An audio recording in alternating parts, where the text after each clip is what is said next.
తెనాలిలోని ప్రసిద్ధ పుణ్యక్షేత్రమైన శ్రీ లక్ష్మీ పద్మావతి సమేత శ్రీ వెంకటేశ్వర స్వామివారి దేవస్థానంలో సామూహిక శ్రీ రమ సహిత వీర వెంకట సత్యనారాయణ వ్రత మహోత్సవాన్ని అత్యంత వైభవంగా నిర్వహించారు.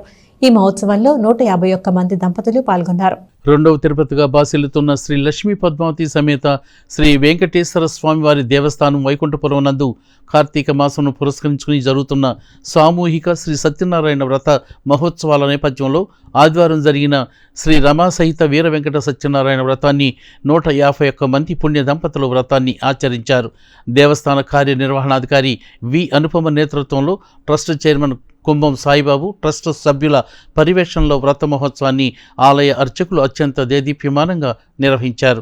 గత 26 సంవత్సరాలుగా వైకుంఠపురంలో కార్తీక మాసం నెల రోజుల్లో వచ్చే ఆదివారాల్లో సామూహిక సత్యనారాయణ వ్రత మహోత్సవాలు జరుగుతున్నాయని, ఈ వ్రత మహోత్సవంలో పట్టణంలోని ప్రజలే కాక పరిసర ప్రాంత ప్రజలు కూడా ఈ వ్రత మహోత్సవంలో పాల్గొని స్వామివారి ఆశీస్సులను అందుకుంటున్నారని ఈ సందర్భంగా ప్రధాన అర్చకులు సత్యనారాయణ గౌతమ్ తెలియజేశారు. వచ్చే ఆదివారం వ్రత మహోత్సవంలో పాల్గొనేవారు 1000 రూపాయలు చెల్లించి తమ గోత్ర నామాలను తెలియజేయడం ద్వారా పూజ సామాగ్రిని, స్వామివారి రూపును, శేషవస్త్రం, అన్నప్రసాదం వంటివి దేవస్థానం అందిస్తుందని చెప్పారు. పుణ్య దంపతులు పాల్గొని స్వామివారి ఆశీస్సులు అందుకోవాలని కోరారు.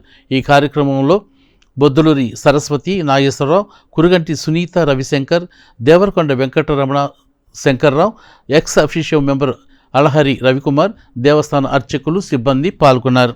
నవ్యాంధ్రప్రదేశ్ తెనాలి పట్టణం వైకుంఠపుర క్షేత్రంలో వేంచేసి ఉన్న శ్రీ లక్ష్మీ పద్మావతి సమేత వెంకటేశ్వర స్వామివారి సన్నిధిలో ప్రతి సంవత్సరం కార్తీక మాసంలో వచ్చే 4 లేక 5 ఆదివారాలు సామూహిక సత్యనారాయణ స్వామివారి వ్రతాలు నిర్వహించడం జరుగుతుంది.